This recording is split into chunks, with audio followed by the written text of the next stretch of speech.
Yii-Jan Lin, before we get going, will you tell us a little bit about yourself?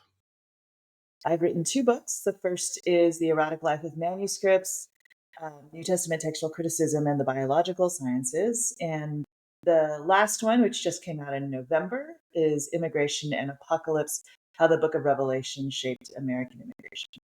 Which is, I don't know why you would have that book coming out now. Right. It's not even like that's on the forefront of No, anyone's who's mind. talking about immigration right now anyway? Yeah. So we're not going to be talking about your books. And I look, I know in the midst of promoting your book, taking a break to talk about something that you published 2 years ago almost now. It's not helpful for the book, but I will tell you, I'm really grateful because this was one of the first articles I read one of the first articles I read when I was starting to work on the podcast. And it is still one that sticks in my brain because I was like, they can do that. So, and the listeners will know what I'm talking about as things go on. But so the article is Our Cloud of Witnesses, a writing of Hebrews 11:1 through 12:2 in memory of the Asian American women killed 16 March 2021. So we're talking in January, but this episode is set to release just prior to that anniversary, to the fourth anniversary. I think it'll be out the Wednesday prior to that, which was a very important thing to me. I made sure I held that spot in the calendar to commemorate. So, just so much there in that title, but just behind it in the article as well. But would you mind taking a few moments to tell us the story of how this article came into being? Sure. So that was March of 2021. And the incident, not the publication of the article. And at the time, this was mid pandemic. We had already all been traumatized in various ways, and the AAPI community had been attacked in numerous ways, either through hate speech, hate acts, violence, and numbers of that kind of event were rising alarmingly because of certain rhetoric and discourse against Asians and specifically Chinese with the identification of COVID with ethnic identity. And so when that happened, even though it was unrelated to COVID per se, it was also like on top of a heap of things that was already happening in the Asian American communities. And so what I was, you know, asked to contribute something to a gathering of the Asian Students Association, along with a few other student groups at Yale Divinity School, and we were going to meet. And I was trying to think of something hopeful, helpful to say, and Hebrews 11 just came to mind, of remembering ancestors from the past. But of course, it suits the occasion, and also it doesn't. I wanted to shape that passage in a particular way, and so I wrote a passage that's very much in structure and theme like the Hebrews 11 passage, but meant for my Asian students, and remembering the history of Asians in America in a particular way for that moment. And so I wrote it up. I also posted on social media, and the reaction to it was so strong, in people's emotional reaction to it, feeling moved by it, and feeling affirmed and touched by it, that I thought, I want to do something with this to make it, you know, um, useful, helpful for a wider community. But I didn't do anything about it for like a year. And then, I thought, why can't this be part of a scholarly article? It reads like a liturgical piece more, right? Like a prayer or something you wouldn't encounter in a journal of biblical literature article. But I thought, why not? And so I decided to explain what I was doing methodologically, include the original piece side by side with the biblical text, and make it, academically innovative, and also include the piece itself that originated from that event. Ha- Has that has that innovation changed at all how work that you've done since then? The first thing that which was encouraging was that in conversation with the editors at JBL, that it could be published, right, in an academic journal. At first I thought, maybe I should go to, this other journal or something. But I was like, no, I want to go to JBL because it's been seen as like the flagship premier biblical thing, and seen somewhat stodgy in its past lives, and in a traditional sense, in terms of innovation scholarly method. And so the first thing I would say is it's changed my idea of what is possible.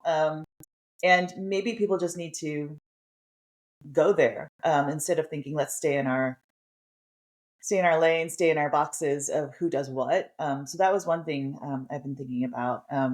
If you can think it, propose it, push for it, and see if it can happen. The other thing is just thinking of methodologically, what are people comfortable with, in terms of what we do with what is considered scripture, and what we can do with the text. Can we rewrite it? Can we write it anew? And what are my own limits to doing that? And I think for me, if I feel like this piece is powerful, relevant, critical of the original piece that I based it on in certain ways as well, that I think, I feel like interpretive limits for me are expanding, and so, and not quite so narrow. And I would hope that that would make a change for others as well. How much daylight is there between a reading and a writing? And I mean, obviously, the meanings of those words are different, but when it comes to engaging with a biblical text, Yeah. how would you distinguish those two? So I thought about that a bit, and I think any interpretation is in a way a writing, right? Because you take, and especially with something that's scripturalized and accepted as sacred text, um, I think every time we approach it, something that has so many histories of interpretation, possibilities of interpretation, every time you approach it, there is a new writing in a sense, right? We're producing meaning in a particular way, right? I think what I mean by writing the Hebrews 11 is to take that aspect of interpretation, like writing anew every time you approach a text and create meaning, and focus on that explicitly and say, hey, I'm going to do this right up front and tell you I'm doing this. Um, and maybe, widen the parameters of what interpretation would be beyond, taking it being necessarily tethered to the text in a manuscript or the text on a page, and saying, where can I go inspired by this text, and write it specifically anew. Can we go into a little bit more about what about Hebrews 11 and then 12 2, up to 12 2? Yeah. What about that specifically, as you had read it in, I don't know, in your engagement spiritually, and then in your engagement with it as an academic and a scholar? How did you find yourself situated in that? Can we get a little more detail on that? Yeah. The reason why it was the text that came to mind is because it contains within it ideas and themes of migration and of foreignness.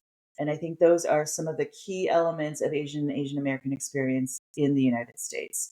So, the understanding of an identity as coming, as first as immigrants, and then growing up in this country, even as American citizens, but considered foreign. And that is a theme that gets picked up in Hebrews 11, where you have, Abraham traveling to a foreign land, and even, and they're being seen as foreign, and their country is not that country. And so there's this sense of perpetual exile, perpetual foreignness, that I wanted to pick up. That's really been a part of the racialization of Asian Americans in the United States. That no longer how long, generations upon generations, over century, and we're coming up on 2 centuries of the first immigrants, to America, there is still the danger of being erased from the citizenry, of saying that you do not belong, that you're still forever foreign. And so that was one of the major things. The other is the recalling of elders as part of a act of faith, to think of, even despite these things, despite the suffering, remember these things, that people that came before and who were faithful. And in that moment of, crisis, trauma, not just of the shooting in Atlanta, but also of, the anti-API hate during COVID, I was thinking of remembering ancestors who had come before, who had immigrated to the States, who had overcome other obstacles, and making that the act of faith that would happen in that moment. I wonder too, and please correct me if this is a misunderstanding on my part. I wonder too if the leveraging of Asian Americans to achieve, uh, I guess, anti-affirmative action ends could also be wedged in there. I'm thinking of, what is it, the good immigrant that Gail Yee talks about, like, we'll utilize these people as an image for what we want from the other, and then they'll just go on to continue to be the other. Yeah, I mean, so you're speaking of the model minority myth, and that definitely is something that I would hope that this piece speaks against. And also, yeah, being used as a tool in anti-affirmative action um, movements in Asian American communities, like the people that I call up in this litany of praise for our elders are certainly people who were part of the birth of the identity of Asian America in Berkeley in the 1970s, which was part of the civil rights movement, and allied with and modeled after our Black brothers and sister activists in Berkeley and other places in the states at the time. So, yeah, that was very the people that I included in that, and those people who had made changes for civil rights for Asian Americans are the people that I honor. I'll make sure in the introduction to highlight who it was, that you listed. But how did you land on who you chose to include?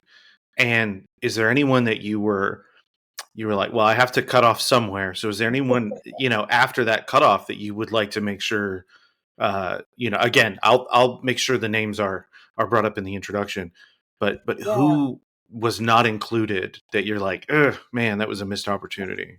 If you're like, nope, I got them all, then that's fine. Um, I mean, I was specifically. I'm pulling up the piece now because I want to make sure that I don't misspeak about who exactly I named. 'Cause it's been a while. But I was specific in that I was honoring people who had already gone before, right? Who had already died, who were part of. So that, of course, is a limitation as well, right? So there were some parameters I was following, and who had been immigrants or had, been a part of um, political movement, artistic inspiration, and all of those things. And so that's really what drove the list. There wasn't anybody that I was like, oh, I'm going to toss this out because obviously they don't fit. There wasn't anybody like that. I mean, I would say, of course, my search is biased, so there wasn't any intentional exclusion, but the people I'm looking for were part of movements, activism, struggle for recognition. So it's necessarily going to skew a certain way. So Grace Lee Boggs is going to be there, Yuri Kochiyama is going to be in there, um, but also people that might not necessarily at the time have categorized them as such, but we're simply struggling for recognition. So, for example, Wong Kim Ark, who I mean, who's in the discussion nowadays in immigration, right? But part of a U.S. Supreme Court case of birthright citizenship, and his case going up was what established in the courts precedents for, you are born even if your parents are not citizens in the states. You were born in the states, you receive citizenship, and he left to go to China. And when he came back, they were denying him citizenship, which is where the lawsuit came up. And so he's included in that list as well. So watershed moments, moments where I feel that there was the struggle towards um, full rights and acceptance of our humanity in America. A thing that I know for sure, Black and Asian Americans have faced is bold assertions, bold legal assertions that they are not and will not be citizens.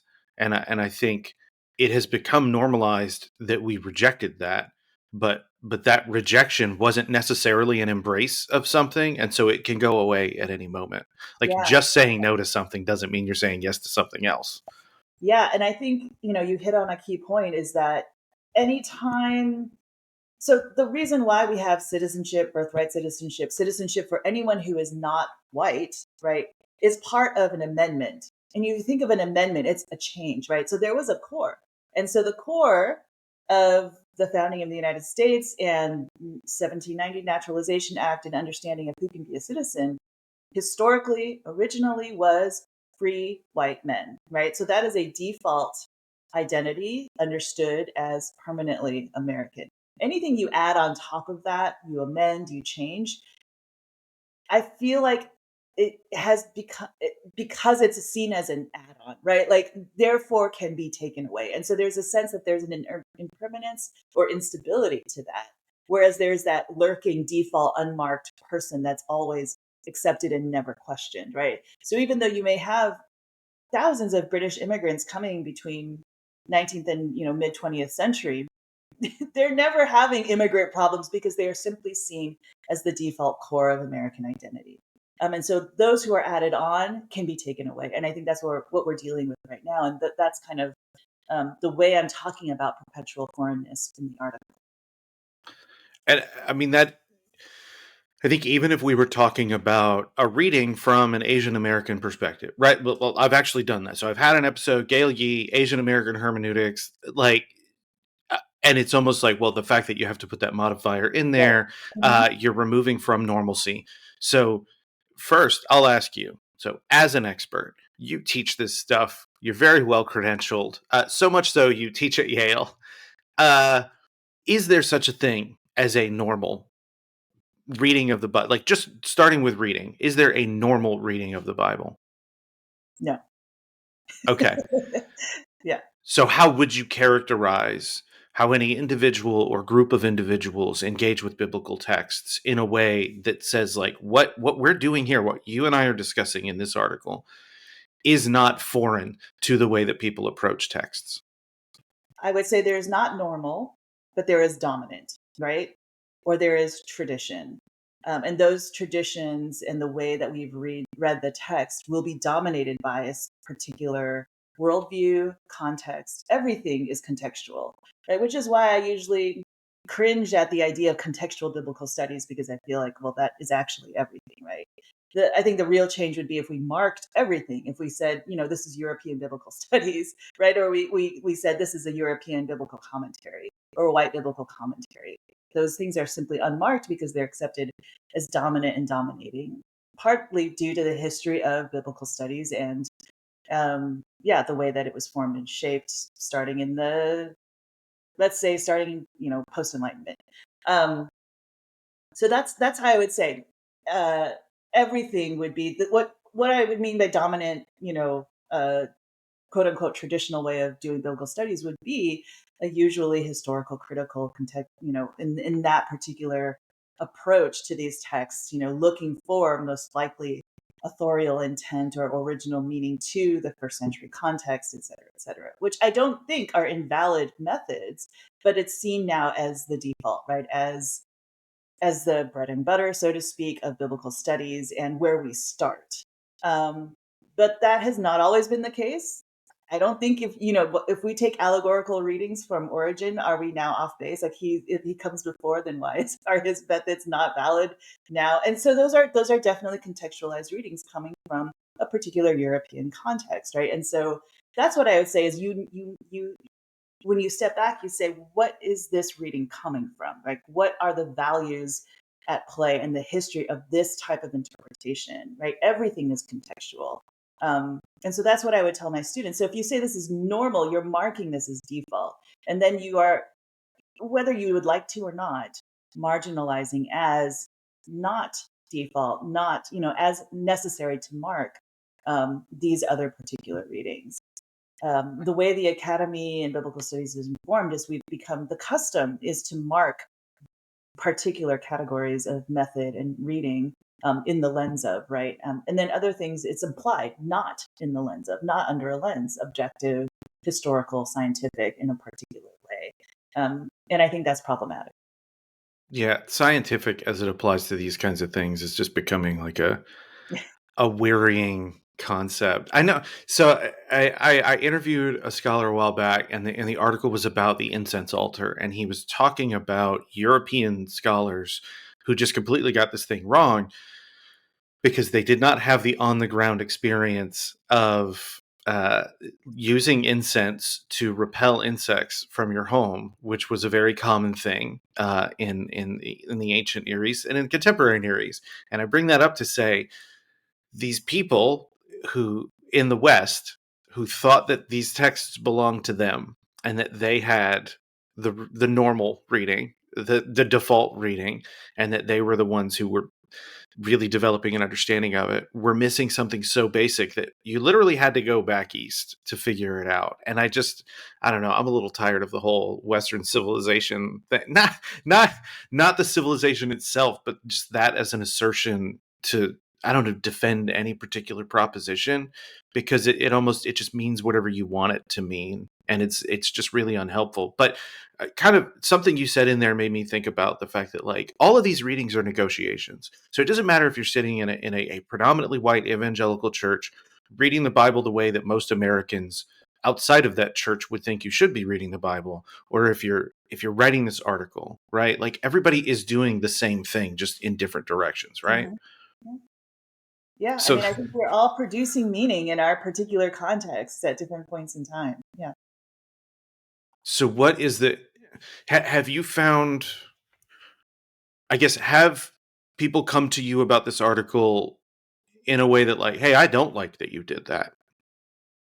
Actually, surprisingly, no. And the editors I worked with, they're like, if we are approached, what would with, objection, et cetera, how would you want us to answer this? Right. So that was, I think, really conscientious on their part to be like, what you would say. And I asked Susan Highland, she said, actually, no one has come and complained or been upset or, and I was expecting a little blowback because it was quite different. But I haven't received anything. So everything that has been brought to my attention or people who've approached me have been um, received it really positively. So that's been great.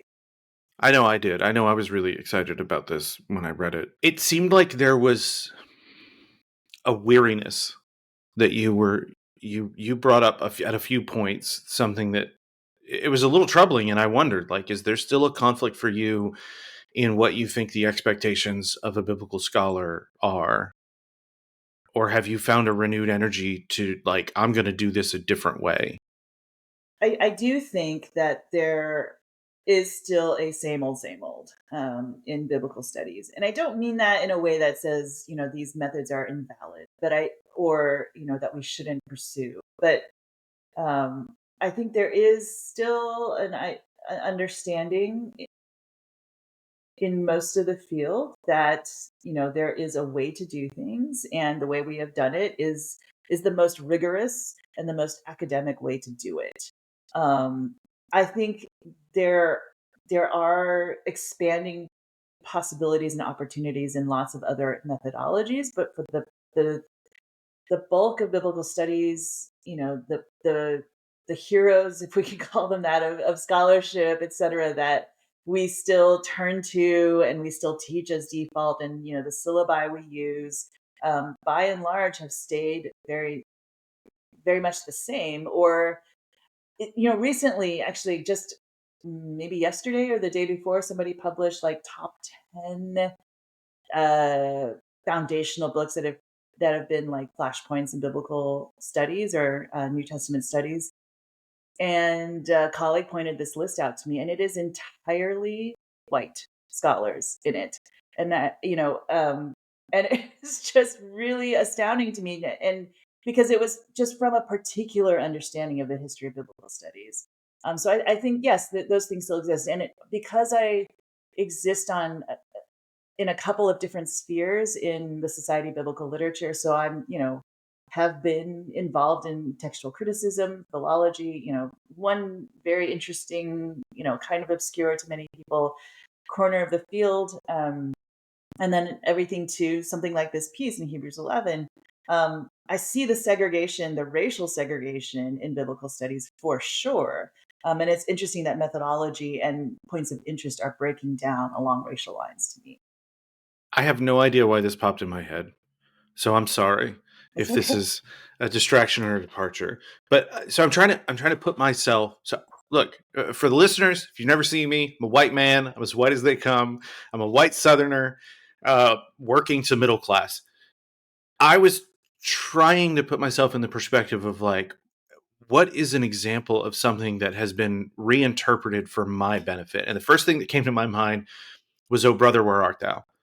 That now, granted, I did not grow up, during the Depression. That would be my pawpaw. But uh, the idea that they're putting a white working class person in the United States, like in the position of Odysseus. So they're retelling a story, they're recasting a story so that I can understand it.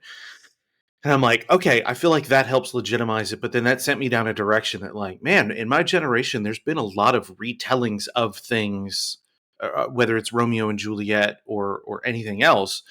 Um, and Beetlejuice's Rumpelstiltskin, by the way. That that I It is.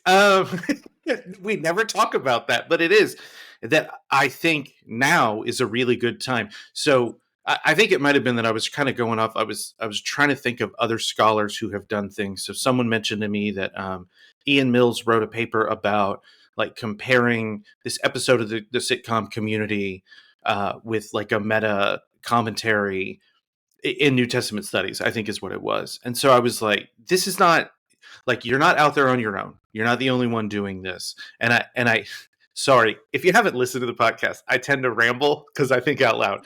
So I'm bringing this up more by way of encouragement, that I'm hoping that more scholars who are, because it takes so long to get a footing in the scholarly world, that they come from a pop culture that does like to reappropriate and recast things, that will be more open to things like what you're doing. And it won't be so much that, like, what are the most influential books? And there'll probably be more lists of more books that a lot of the people reading the list have never heard of. And then we'll get more circulation there. I know there's no question in that. I'm going to stop talking for a minute.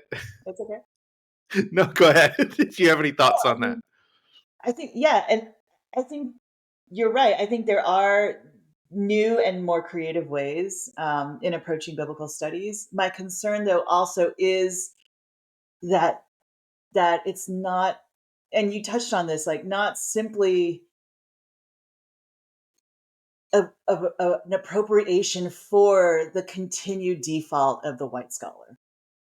So for me, it's not just about methodology or analysis, but also who gets to have that, right? Who, and oftentimes, and what I try to say in the article also is that my writing of this, my taking of this passage and telling it in a historical way of Asian and Asian American is not new, right? It has been done by preachers. It has been done, you look at the story of the Exodus and you look at that history in Black interpretation in the United States, like that this is not new. It is poesis, scriptural poesis, that's part of a long tradition of those who have been attacked and oppressed in different contexts, right? And so I'm not proposing it as new in terms of what people have done with scripture, but something that is not accepted as done or customary in biblical studies, like not blessed by the academy, right?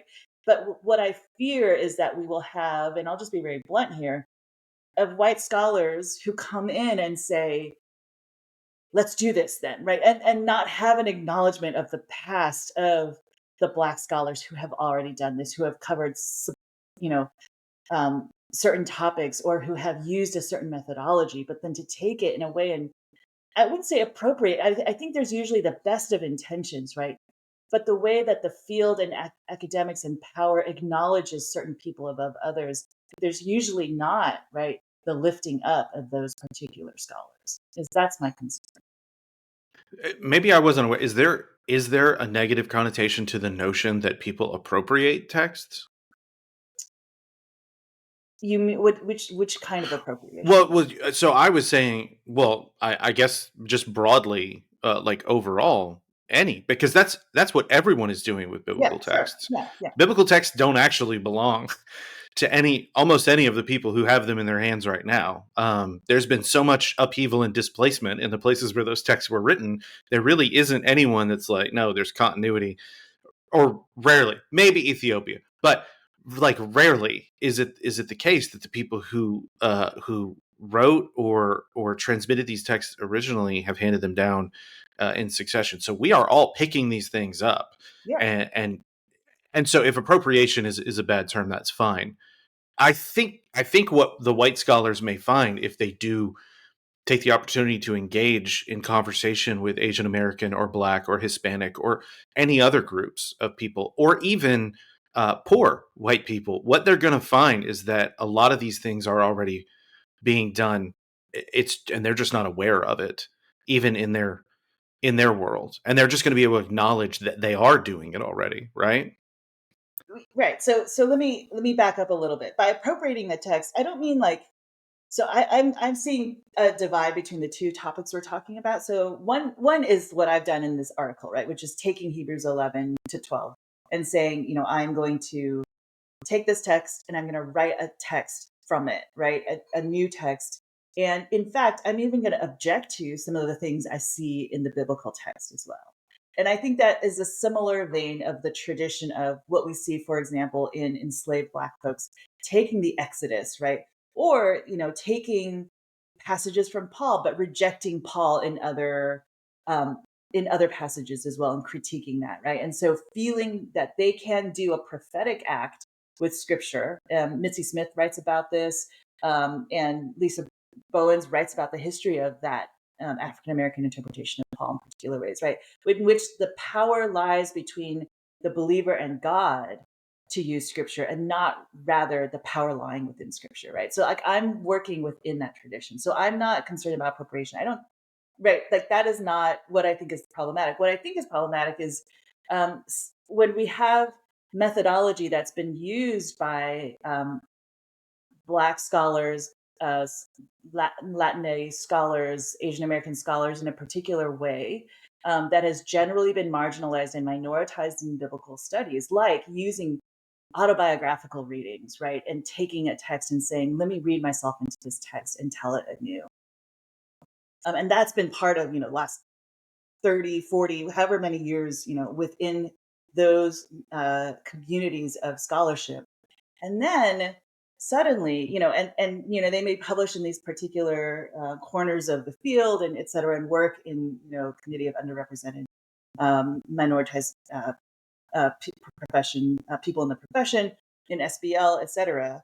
And then there's a surge of white scholars who come and say, wait, like I remember having dinner with someone with a white male scholar who was like, I read this other white male scholar who was using his own personal understanding and his own story, and it just blew me away. And I'd never read anything like that before. And I was astonished because to me, that meant that my friend had never, ever read anything by anyone who is a person of color in the biblical studies, right? Like, and to them, it's new. And so let's hop on this. And that's like the Columbusing of particular methods. And then it'll get picked up by a major press that my colleagues of color have not been honored to be able to publish in. And then it'll be marketed in a broader way and then hailed as this brand new, innovative way of doing biblical scholarship. That is what I have a problem with in which there's been, this innocence in a Baldwin sense of not knowing, the history of biblical scholarship for people of color and for Black people. I hope that's clear. Okay, yeah, that's fair. I think we're looking at the same thing Yeah. over on the white side, where it has been. I mean, I hate to put it this way, it's been bleached out that they don't think they're doing what they're doing. Uh, that they are reading themselves into the text, but they don't feel like they have to acknowledge it because the world around them is set up for them. I so just I'm just bringing that up by way of clarification. But I appreciate, thank you Yeah. very much for that. But as far as the disagreements and I guess prophetic rejection, if that's how you'd want to put it, say more about that? I'm sorry. I'm sorry. I took us down other trails because that's much more interesting. And I realize I'm being super blunt in this conversation with you. No, that's So, hey, that's um, that's what I want. That's what I okay. want. Okay. Keep it up.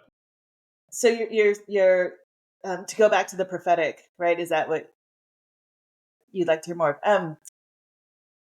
I think of Mitzi Smith writing in Womanist Sass and Talkback, or her edited volume of I See God in Me. And there are a couple of pieces in which she writes about a womanist scholar is claiming that prophetic power to read scripture.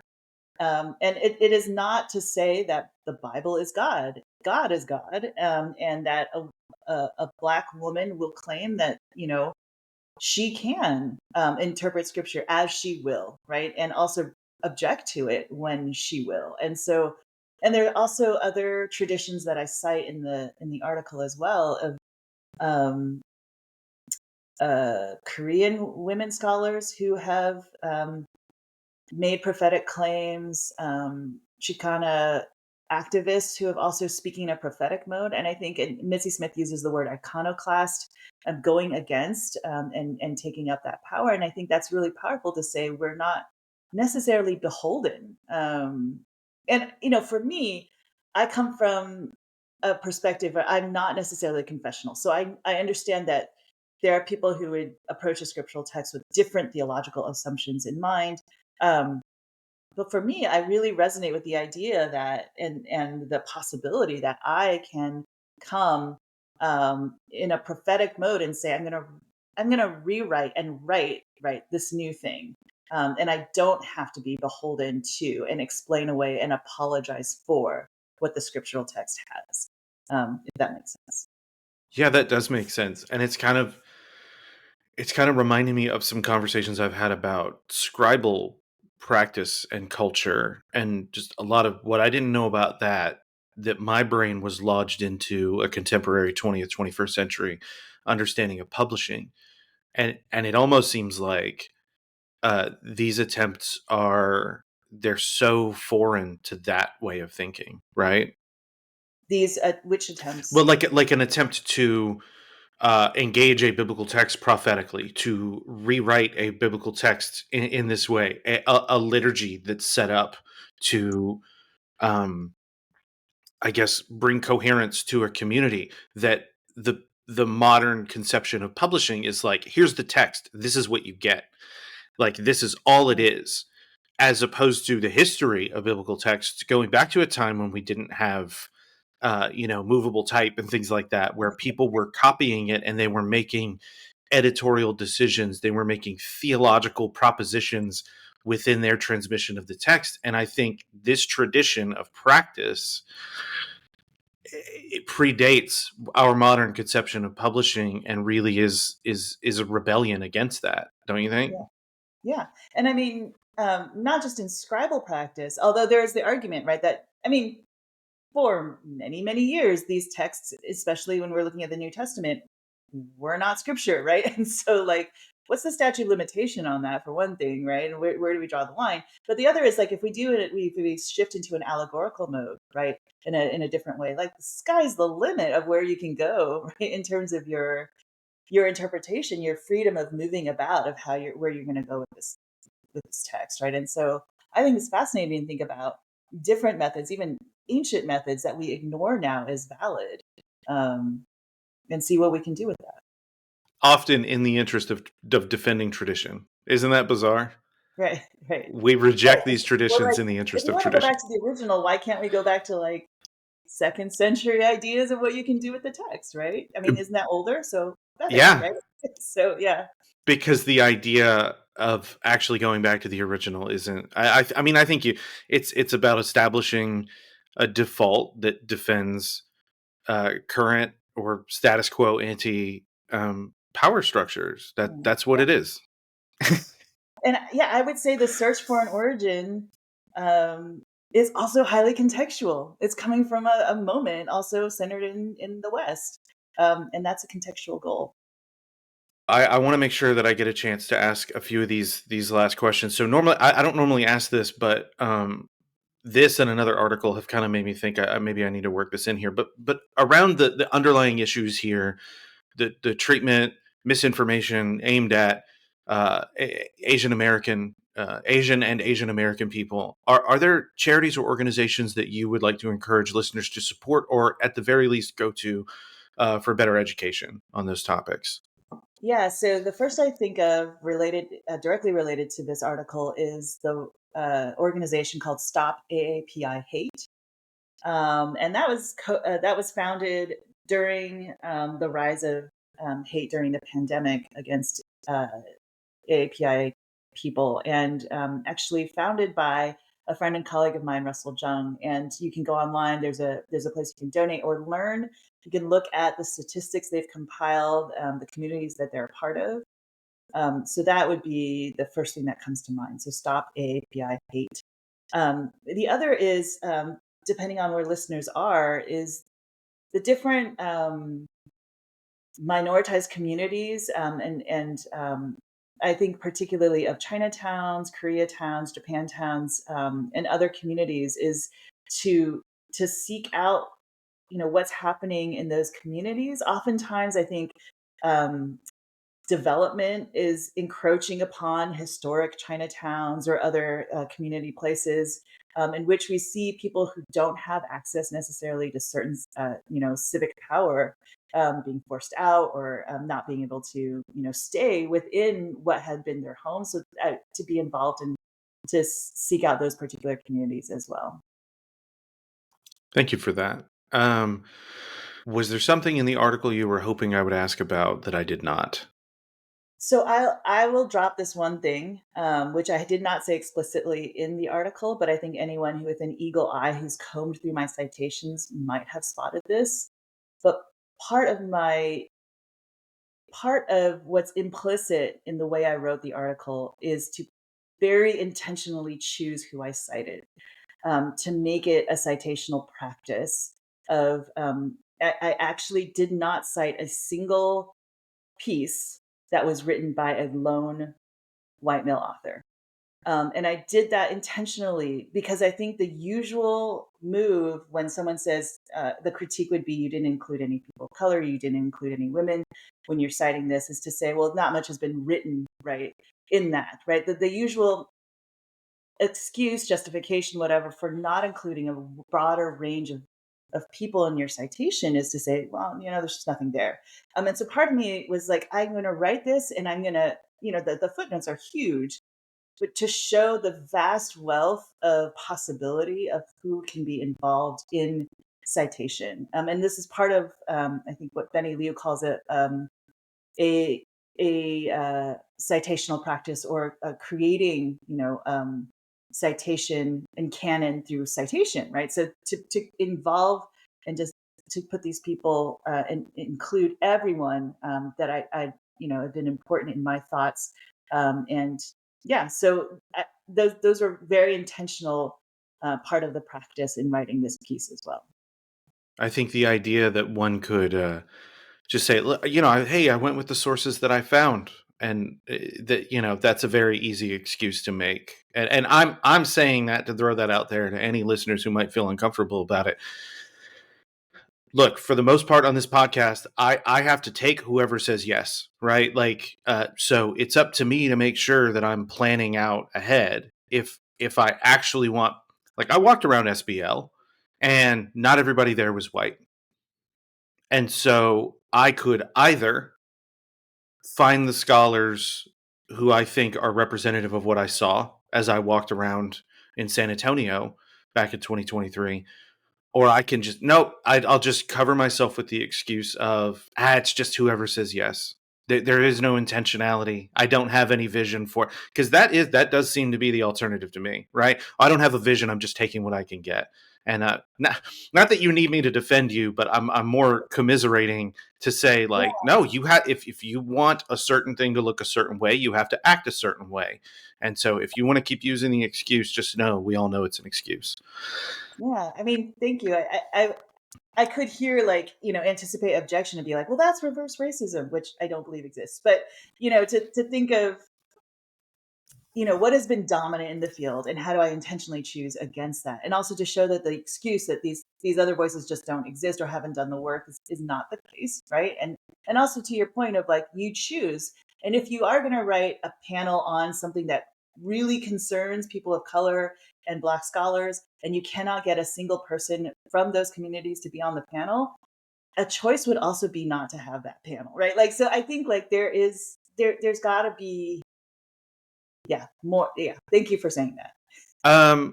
What where would you send? So I mean, I know that the contemporary issue, but as far as like understanding the kinds of sources you would encourage people to read, Uh, uh, you've mentioned Mitzi Smith, who has a wonderful Instagram, by the way. I follow her for the podcast, and it's always fun to see when she posts stuff.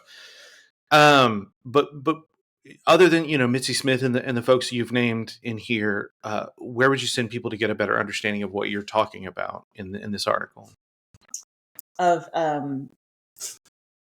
I mean, for the Asian American experience and immigrant experience altogether, I think some authors I would point them to would be Erica Lee, who writes on Asian American studies and immigrant studies altogether. May Ngai is an amazing scholar of citizenship and immigration. So Maengai. She's at Columbia. She's Impossible Subjects is one of, I think, the best volumes on the understanding of the creation of a person in the United States along the parameters of citizenship and or the construction of the illegal and the undocumented. So those would be two authors that I think would be great to look up. Yeah, I know it really doesn't have anything to do with the podcast, but I know in my personal life, I really try to jump up and down to make sure that the people around me, my son, anyone else, understand citizenship should be a much more capacious term than simply you being legally granted permission to exist within a statutory area. That is such a lazy, and I would even go so far as to say stupid understanding of what citizenship should be. And I think we would all be better if we aimed at a more positive understanding of what citizenship is Mm. than that. Sorry, I don't know if I cut you off there. No, not at all. What do you read for fun? That's a really good question. I'm taking a pause at the moment um, because I am on sabbatical, and so I'm like a blank slate. So I'm just rereading, you know, things that are super fluffy. So nothing edifying for your listeners. Hold on. Hold on. I didn't ask you what do you read that would be edifying for my listeners. I I asked you what know. you read for fun. And by the way, and just so you know, you can thank John D. Levinson for this, because he was like, I don't know, as far as like who would you recommend for people to get about it. So I was like, okay, what do you read for fun? And then I liked the question so much I left it in there. But what? Yeah, no. What do you enjoy? That I just haven't read for fun in so long. Yeah, I'm actually kind of drawing a blank, which is sort of embarrassing. Yeah. Okay, well here we'll broaden it out. What do you do to decompress?